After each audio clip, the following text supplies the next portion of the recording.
할렐루야. 11월 이 한 달 동안 하나님의 사랑과 은혜가 여러분 가정과 삶 위에 가득하기를 주의 이름으로 축복합니다. 오늘 성경 말씀이 시편 62편의 말씀을 보면 3절 말씀에 보면 시편 기자가 지금 겪고 있는 삶의 상황을 우리에게 소개합니다. 그 상황은 세 가지로 볼 수 있는데, 한 가지는 넘어지는 담, 흔들리는 울타리, 또 4절 말씀에 보니까 높은 자리에서 떨어뜨리기만 꾀하고 거짓을 즐겨하니 라는 말씀이 기록되어 있습니다. 뭔지는 정확하게 알지 못하겠지만 지금 그의 삶이 넘어지고 있는 담과 같이 흔들리는 울타리처럼 그의 삶이 요동치고 있다는 것을 우리가 발견하게 됩니다. 그 중심에는 자신의 있는 삶의 자리에서 떨어뜨리려고 하는 그런 세력들이 있고, 더 나아가서는 거짓으로 자신을 모함하고 힘겹게 하는 그런 사람들이 있다는 것을 보게 됩니다. 많은 학자들은 시편 62편의 배경을 이렇게 이야기를 하죠. 압살롬이 다윗에게 반역했던 이 사건을 이제 이 배경이라고 이야기를 합니다. 아들이 자신을 향해 반기를 들었던 이 사건을 경험했던 다윗 입장에서는 넘어지는 담과 같이 흔들리는 울타리 같이 자신이 있는 삶의 자리에서 떨어뜨리려고 하는 그 자가 다른 누구도 아닌 자신의 아들이라는 사실에 어쩌면 절망하고 낙심하고 한숨을 쉴 수밖에 없는 그런 상황이 주어졌을 겁니다. 때론 삶을 살아가다 보면 우리의 삶에도 넘어지는 담과 같이 흔들리는 울타리처럼 내 삶의 자리를 끌어내려서 땅바닥에 내동댕이 치는 그런 어려움과 위기를 만날 수도 있습니다. 그때 오늘 이 시편의 60편의 말씀은 우리가 그러한 상황 가운데 크리스찬들은 어떻게 그러한 인생의 문제와 어려움을 대처해야 되는지, 또 인생의 위기가 찾아오고 생각지 못한 인생의 문제가 찾아올 때 하나님의 백성들은 어떻게 그 상황 가운데 하나님의 방법대로 그 모든 일을 해나가야 되는지, 그것을 우리에게 설명하고 있는 말씀이 바로 오늘 시편 62편의 말씀입니다.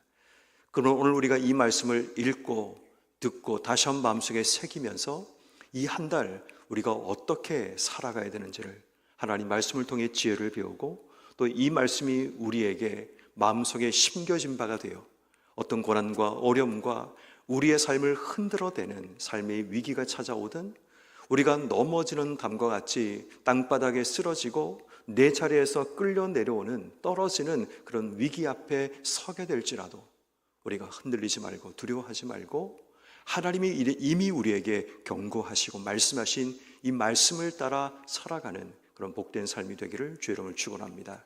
첫 번째는 여러분, 우리 인생 가운데 이렇게 흔들리고 넘어지고 떨어지는 위기를 경험할 때 오늘 시편 기자는 우리에게 중요한 한 가지 지혜를 소개합니다. 1절 말씀, 나의 영혼이 잠잠히 하나님만 바라며 나의 구원이 그에게서 나오는도다. 중요한 것은 이 위기와 어려움 가운데 여전히 하나님만 바라고 있는 시편 기자의 모습을 보게 됩니다. 왜 그가 하나님을 바라는가를 2절 말씀에 이렇게 말합니다. 오직 그만이, 여기서 오직 그만이라는 말이 중요합니다. 오직 주님만이 나의 반석이요 구원이요 나의 요새가 되셔서 내가 크게 흔들리지 아니하리로다. 다시 말해, 우리 인생이 흔들리기는 하지만 우리 인생의 반석이요 요새요 구원이신 오직 그분만이 우리의 삶을 인도하고 도우셔서 우리의 삶을 흔들리지만 크게 흔들리지 않게 하신다라는 것을 그가 고백합니다. 그런 5절 말씀 한 번 더 똑같이 같은 말씀을 반복합니다. 나의 영혼아 잠잠히 하나님만 바라봐라. 6절 오직 그만이 나의 반석 구원 요새시니 내가 흔들리지 아니하리로다. 우리 인생에 흔들리는 위기가 올 때마다 우리가 기억해야 될 것은 오직 그만이, 오직 주님만 바라보는 믿음이 우리에게 필요하다는 겁니다. 바라봄이라는 것은 우리의 시선이 향함을 의미하고, 어떤 위기 가운데도 우리가 바라보는 시선에 따라 우리의 삶의 방향이 달라지는 겁니다. 문제와 상황들을 바라보면 더 우리의 삶이 복잡해지게 되고, 문제와 상황을 바라보면 내가 뭔가를 해야 되는 위기감을 느끼게 됩니다. 그렇지만 우리가 바라보게 되면 내가 바라보는 그분이 내 삶의 문제를 해결할 수 있다는 믿음과 확신을 가지고 나아가게 됨을 통해 더 이상 우리가 문제 속에 함몰된 인생의 삶을 살아가지 않을 수가 있게 되고, 또 우리를 괴롭히고 힘들게 만드는 문제 때문에 더 이상 괴로워하며 힘들어할 필요가 없는 겁니다. 우리 인생의 모든 문제는 그렇습니다. 내가 할 수 있는 영역은 내가 하면 됩니다. 그렇지만 내가 할 수 없는 영역을 만나게 될 때는 우리가 바라봐야 됩니다. 주님께서 우리에게 왜 이 일을 주셨는지, 우리에게 무엇을 원하시는지, 이제 다음 주부터 우리는 기도로 인생의 길을 묻는다라는 주제로 하나님 앞에 나갑니다. 왜 이 주제를 정했는가 하면 우리가 삶을 살다 보면 참 여러 가지 많은 상황들을 만나게 됩니다. 그때마다 성경에 나오는 성경의 인물들은 그 상황 가운데 하나님께 어떻게 물었는지를 우리가 찾아보려고 합니다. 그래서 인생의 흉년을 만난 사람들이, 인생의 죽음이라는 사형 선고를 들은 사람이, 또 내 인생 가운데 상실과 어려움을 만난 자들이 하나님 앞에 인생의 길을 물었을 때 하나님이 그들에게 어떻게 말씀하시는지 그것을 하나하나 12일 동안 우리가 찾아가는 그 과정을 가지려고 하는 겁니다. 왜냐하면 문제만 바라보면 문제 속에 빠져서 허덕이며 빠져나올 수가 없습니다. 문제라는 것은 마치 우리 인생의 수렁과도 같아서 그 문제에 휩싸이는 순간 나도 모르는 사이에 문제 속에 돌고 도는 그런 인생의 삶을 살다 보면 문제에서 해결할 수 없는 겁니다. 그래서 우리의 삶이 필요한 것은 뭐냐면 바라봄을 바꿔야 되는 거죠. 주만 바라보는, 우리의 영혼이 주를 바라보기 시작하는 순간 오직 그만이 나의 반석이요 나의 구원이요 요새라는 사실을 알게 되니까 더 이상 문제 때문에 흔들리고 넘어지지 않고 문제보다 크신 우리의 하나님을 바라보며 우리 인생의 소망이 하나님께 향하는 순간 하나님의 주시는 은혜를, 하나님 주시는 소망을 기다리며 살아가게 되는 겁니다. 이번 한 달 동안 우리의 삶에 문제가 생기고 생각지 못한 고난과 어려움이 찾아올 때 여러분들의 시선이, 여러분들의 바라봄이 오직 그만 바라볼 수 있기를 주의 이름으로 축원합니다. 두 번째, 여러분, 우리 인생에 이러한 문제가 찾아올 때 우리가 해야 될 두 번째는 오늘 본문 8절 말씀, 백성들아 시시로 그를 의지하고 그의 앞에 마음을 토하라. 하나님은 우리 피난처시로다 라고 얘기를 합니다. 여기서 말하는 시시로라는 말은 모든 시간, 모든 타임을 의미합니다. 우리 인생의 어떤 문제를 만날 때마다 언제나 모든 시간 동안 그분을 의지해라, 그분의 손을 붙들어라 라는 것을 의미합니다. 그분의 손을 붙들고 그분을 의지하니까 그분 앞에 내 마음을 토할 수 있는 겁니다. 힘들고 어려운 마음, 내 속에 붙잡고 있는 괴롭고 힘든 마음을 누구에도 토해낼 수 없는 그 삶의 힘겹고 어려운 순간 내가 의지하는, 내가 믿는 자에게 내 마음을 다 이야기할 수 있는 겁니다. 다시 말해 우리 인생에 힘들고 어려울 때 하나님 앞에 나와서 내 마음을 토해내고 내가 믿고 의지하는 그 하나님 앞에 내가 나갈 때에 그분이 우리의 피난처가 되셔서 우리의 삶을 인도하신다는 겁니다. 그 뒤에 보시면 9절 말씀, 사람은 입김이고 인생도 속임수니 저울에 달면 입김보다 가볍다라는 겁니다. 입김처럼 가벼운 사람을 의지하지 말라는 말씀입니다. 더 나아가서 10절 말씀에 포악을 의지하지 마라. 포악이라는 것은 힘과 폭력을 이야기합니다. 내가 힘이 있다고, 내가 능력이 있다고 내 힘을 의지해서 누군가에게 폭력적으로 문제를 해결하려고 하지 말라는 겁니다. 그 뒤에 보면 탈취한 것으로 허망하여지고 재물이 늘어도 거기에 마음을 두지 말라고 합니다. 물질, 내가 소유하고 있는 것을 의지하고 그것을 붙들고 나가지 말라는 겁니다. 다시 말해 우리 인생이 의지하고 붙들어야 될 유일한 분은 하나님이라는 것을 분명하게 이야기합니다.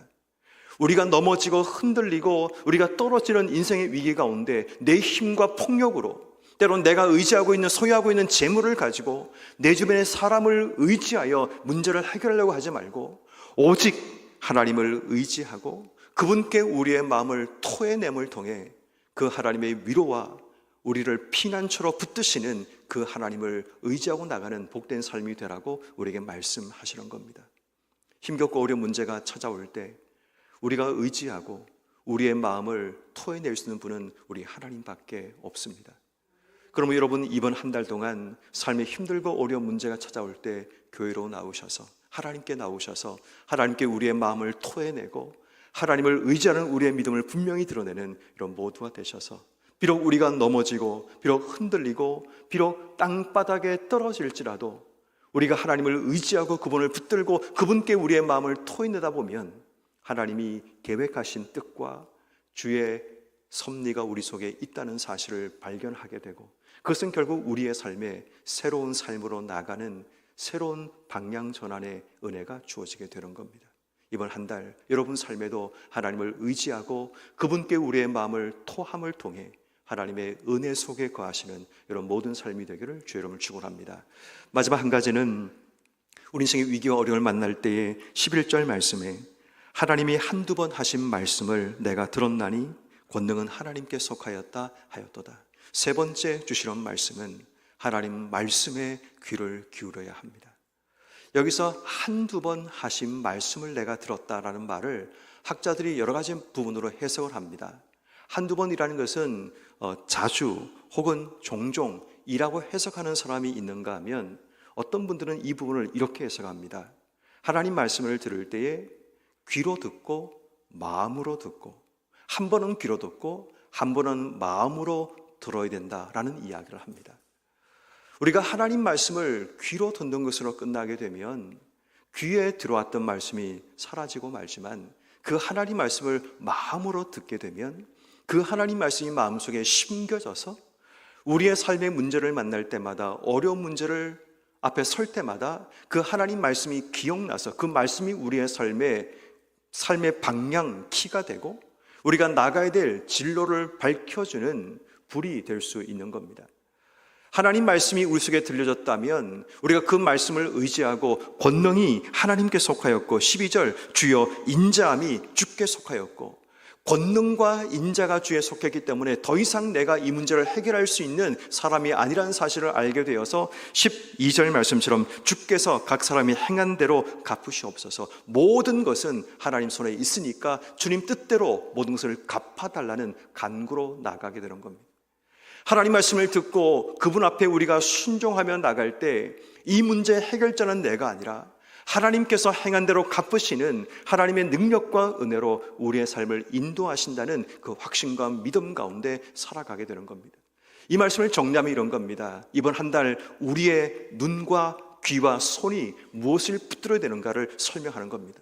인생의 문제와 어려움을 만날 때 우리의 귀는 하나님 말씀에 귀를 기울이고 우리의 눈은 주만 바라보고 우리의 손은 하나님을 붙잡고 의지함으로 이 한 달을 살아가라고 말씀하시는 겁니다. 그러므로 이 한 달 우리 인생에 흔들리고 넘어지고 떨어지는 위기를 경험할 때 이 말씀을 마음속에 기억하십시오. 우리의 눈은 오직 주만 바라보고 우리의 손은 하나님을 강력하게 붙들어내고 우리의 귀는 하나님 말씀의 경청함을 통해 하나님께서 우리의 삶에 역사하는 것을 주목하고 그 하나님 말씀대로 순종하며 걸어가는 우리의 삶이 되어야 하는 겁니다. 이 한 달 흔들리지 말고 넘어지지 말고 떨어지는 삶의 상황이 올지라도 두려워하지 말고 낙심하지 말고 오직 우리의 눈과 우리의 손과 우리의 귀가 하나님을 향할 수 있는 이런 모두가 되기를 주의 이름으로 축원합니다.